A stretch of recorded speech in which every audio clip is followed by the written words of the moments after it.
Managing chart of accounts on Tyms. The chart of accounts helps with categorizing your transactions on Tyms. Let's see how it works. You can categorize your business transactions into assets, liabilities, which is what you owe, equity, which is investment, revenue, which is what you earn,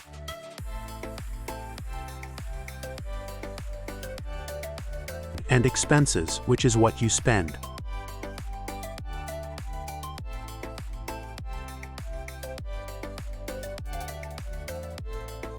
You can create new and custom transaction accounts, or you can import your existing accounts. Let's try to create a new account. First, select the account type. Then, provide the account subtype. Now, give the account a name.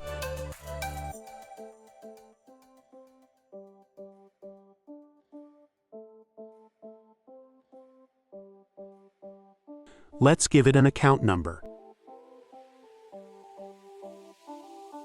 Provide a description. You can assign a parent account for grouping.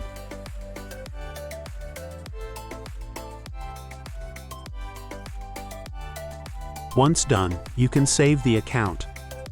If you already have a balance for all your accounts, you can go to Opening Balance to set those balances on Tyms. Set the opening date, which is the closing date, or balance as at from your source record.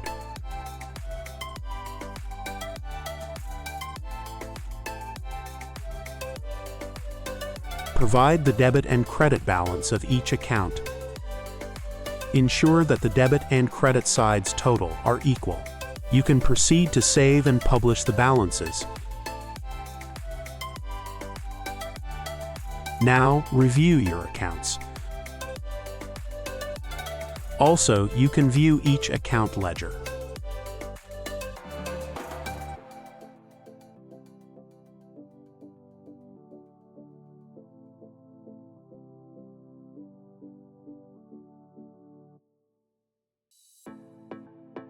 You can also edit some of the account information like number and description. Thank you for watching. Enlightened accountants and modern businesses use Tyms.